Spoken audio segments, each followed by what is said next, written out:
오늘 함께 우리 말씀을 나누겠는데요. 화면을 통해서 또 그리고 우리 성경책을 함께 찾아서 말씀을 봉독하길 원합니다.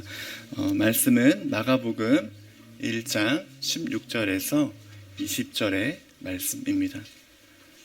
마가복음 1장 16절에서 20절까지의 말씀, 우리 한 목소리로 함께 찾아서 읽도록 하겠습니다.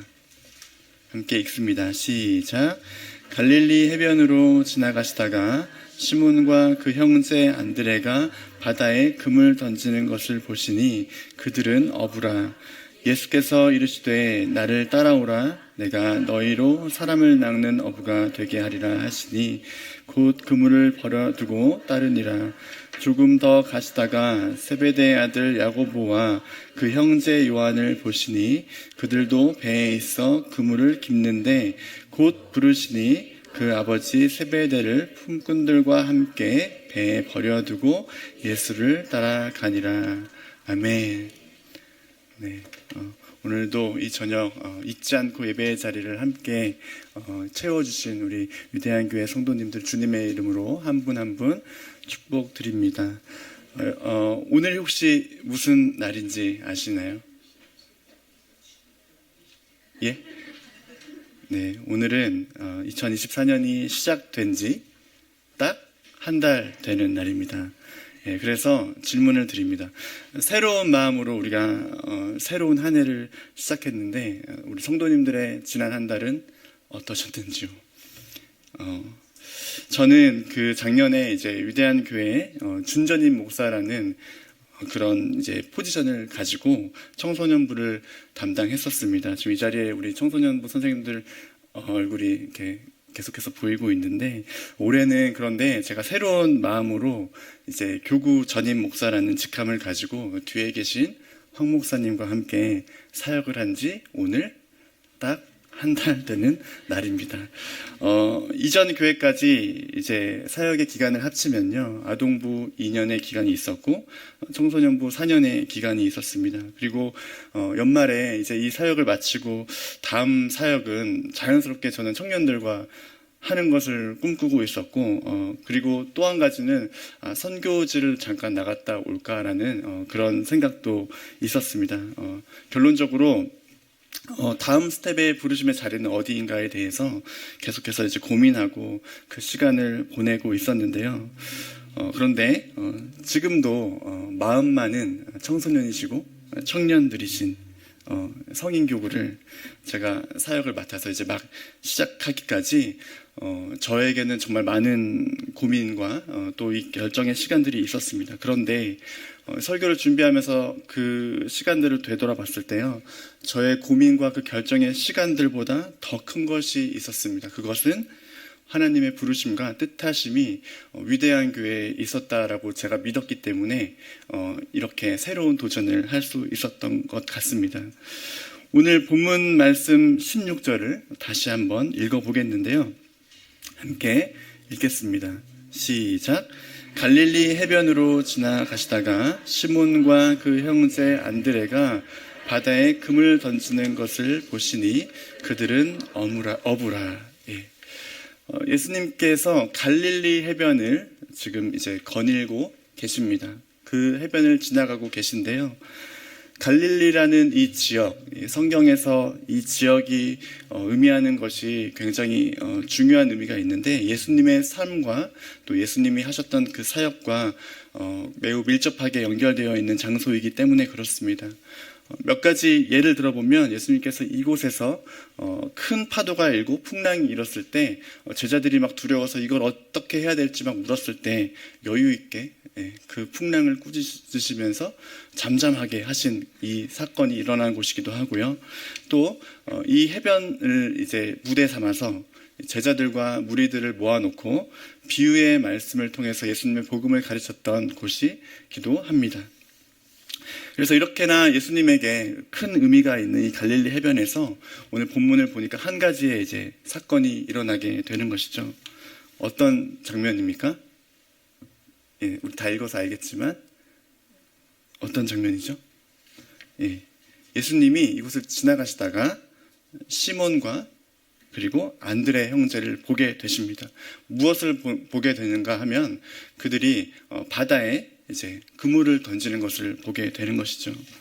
그리고 19절을 보니까 예수님께서 조금 더 길을 가셨던 것 같습니다. 그랬더니 이제 또 다른 두 사람이 나오죠. 누구라고 말하고 있냐면 세베대의 아들 야고보와 그 형제 요한을 이제 보시고 이렇게 총 4명의 사람을 예수님께서 보셨다라고 본문은 기록하고 있습니다. 그런데 예수님께서 이 본 사람들이요 다 바다에 그물을 던지는 사람들, 그물을 깁는 사람들이었다는 거예요. 그래서 어떤 직업을 가진 사람들이다? 어부라는 직업을 가진 너무나도 평범한 일상을 살고 있었던 그 사람들의 곁을 지나가고 계셨던 것입니다. 이것이 오늘 본문이 설명하는 표면적인 사건입니다. 그러나 예수님께서 바다에 그물을 던지던 그 평범한 어부의 4명, 이것을 이제 보았던 이 장면의 본질적인 사건은 따로 있다라는 것이죠. 17절이 그것을 설명하고 있습니다. 다시 한번 함께 읽어보면 좋겠습니다. 시작. 예수께서 이르시되 나를 따라오라. 내가 너희로 사람을 낚는 어부가 되게 하리라 하시니. 성경책을 다 가지고 오셨을까요? 네. 예. 오늘 그 말씀 부분을 한번 열어보시면 이 소제목에 뭐라고 쓰여 있습니다. 네. 한번 뭐라고 써 있죠? 어부들을 부르시다. 혹시 영어 성경 가지고 오신 분 계실까요? 네. 영어 성경에는 뭐라고 써 있냐면 조금 달라요. 네. 뭐라고 되어 있냐면 Jesus calls his first disciples라고 나옵니다. 이게 이제 어부와 제자의 차이가 되는 거잖아요. 그래서 영어로 보면 조금 더 우리가 마음에 확 와닿는 걸 느낄 수 있는데 예수님께서 그분의 첫 제자들을 이제 부르시는 장면이라고 할 수 있습니다. 다시 이 장면을 정리해 보면 평범한 어부들의 그 삶 가운데 예수님께서 지나가시면서 어느 날 문득 그들을 찾아오신 사건을 본문은 말하고 있는 것이죠. 예수님께서 이 세상에 오신 이유를 단 하나의 문장으로 담아낼 수는 없을 것 같습니다. 그러나 명확하게 한 가지를 이야기해 보아라 라고 누군가 질문한다면 그것은 예수님의 제자 공동체를 이루기 위함이다. 다른 말로 교회를 세우기 위함이다 라고 말할 수 있을 것 같습니다. 그래서 마태복음 28장 19절에 뭐라고 나옵니까? 그러므로 너희는 가서 모든 민족을 제자로 삼으라 이렇게 예수님께서 말씀을 하시죠. 예수님의 제자 공동체를 이루고 교회를 세우기 위한 것이 바로 예수님께서 그 땅을 살아가면서 하셨던 예수님의 사역이라는 것입니다. 이러한 관점으로 보았을 때 이러한 관점으로 오늘 본문을 다시 해석했을 때 예수님께서 4명의 평범한 어부들의 그 삶을 보시고 찾아오신 이유는 무엇일까요? 무엇일까요? 그들을 제자로 세우기 위함이라는 것이죠. 예. 그러면 오늘 본문 말씀 속에서 함께 생각해 봐야 할 그 메시지는 무엇인가? 앞에서도 얘기했지만 예수님께서는 우리들의 평범한 일상에서 평범한 우리들에게 찾아오시는 분이시다라는 것입니다. 성경에서 이야기했던 동떨어진 이야기가 아니라 오늘 현 시대를 살고 있는 지극히 평범한 나에게 지극히 평범한 그 일상에서 예수님은 찾아오시더라. 사랑하는 위대한 교회 성도 여러분, 지금 이곳에 우리와 함께 계신 성령님이요, 그분이 우리의 삶과 무관한 분이 아니시라는 겁니다.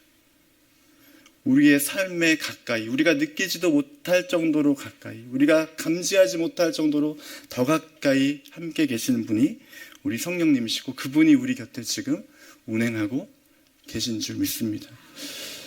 오늘 우리가 하나님이 허락하신 각자의 삶의 자리에서 너무나 평범한 일상을 살아갈지라도요, 누가 나를 보신다고요?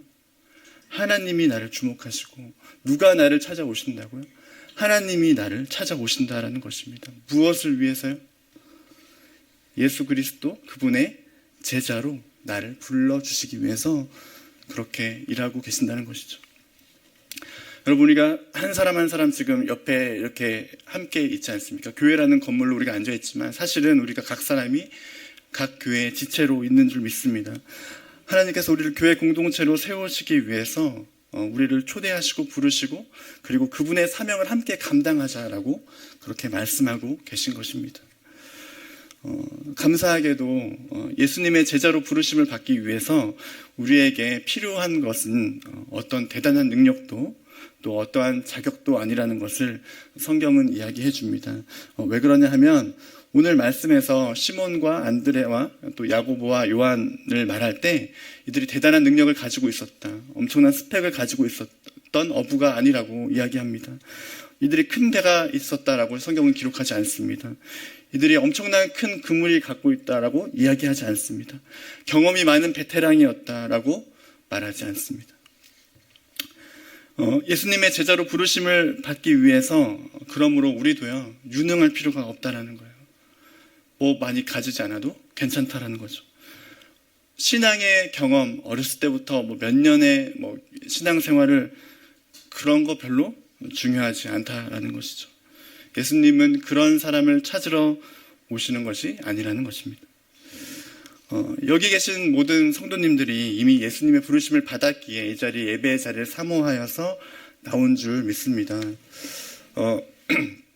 예수님의 제자 공동체로 하나님의 나라를 이루어가는 교회 공동체로 다 부르심을 받았다는 이야기죠. 그렇다면 예수님을 따르는 제자로 우리가 부르심을 받았다면 우리에게 요구되는 것이 있는데요. 그건 뭐라고 말하냐면 성경에서 그 4명의 어부들의 반응을 통해서 볼 수 있는데 곧 그물을 버리고 따르는 믿음입니다.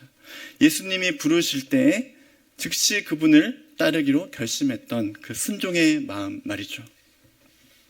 그래서 오늘 이 저녁 우리가 다시 한번 이 말씀을 통해서 예수님의 부르심을 다시 한번 생각할 때 나에게 부르시는 그 부르심을 받고 순종의 마음을 주님께 드리기로 소망합니다. 아직 한 달밖에 지나지 않은 2024년 위대한 교회로 부르신 우리 각자에게 각자의 그 부르심을 따라서 곳곳에 보내심을 받아야 될 것입니다. 그리고 그곳에서 우리가 해야 될 일은 예수님의 사역을 함께 동참하는 일, 하나님의 나라를 함께 이루어가는 일이 되는 것일 줄 믿습니다. 두 번째입니다. 예수님의 부르심에는 삶을 변화시키는 능력이 있다는 것입니다. 성경이 이것을 많이 증언합니다. 성경에서 예수님을 만나고 변화의 능력을 겪었던 사람들이 많이 등장하는데요. 가장 임팩트 있게 변했던 사람을 꼽으라면 저는 사도 바울을 이야기하고 싶은데요. 사도 바울 이전에 이 사울은 어떤 사람이었습니까? 우리 사도행전 강해를 통해서 여러 차례 보고 있지만 초기 그리스도인들을 쫓아서 잡아서 가두고 박해했던 사람이었습니다.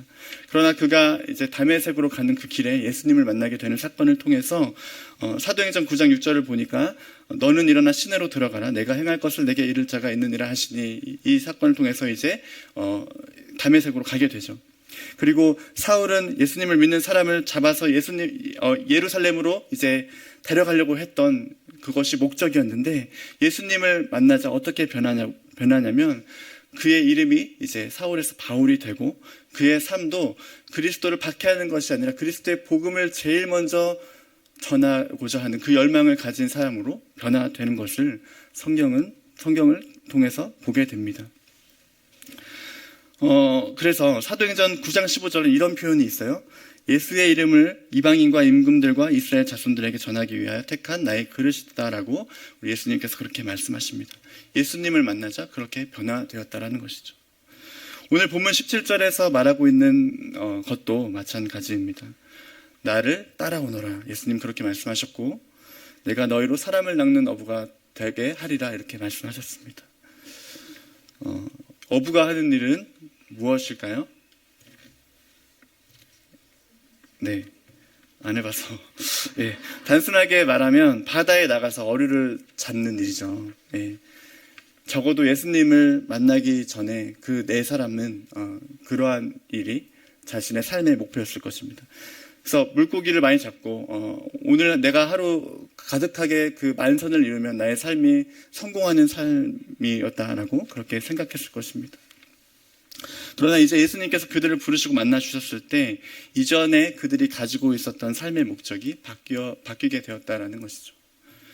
세상이라는 바다 한가운데 복음이라는 그물을 가지고 많은 사람들을 하나님께 돌이키게 하는 것, 하나님께 이끌게 하는 그러한 목적으로 변화되었다라는 것입니다.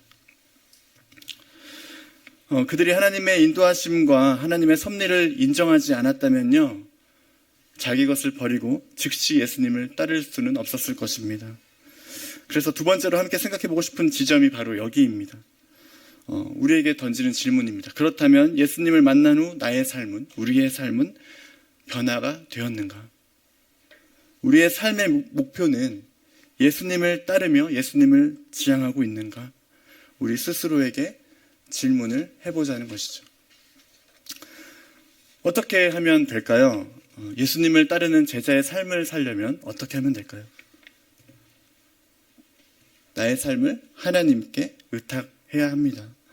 내 삶에서 나의 계획은 있을 수 있습니다. 그런데 나의 계획보다 크신 하나님의 계획을 믿고 그분의 섭리를 인정해야 하는 것이죠.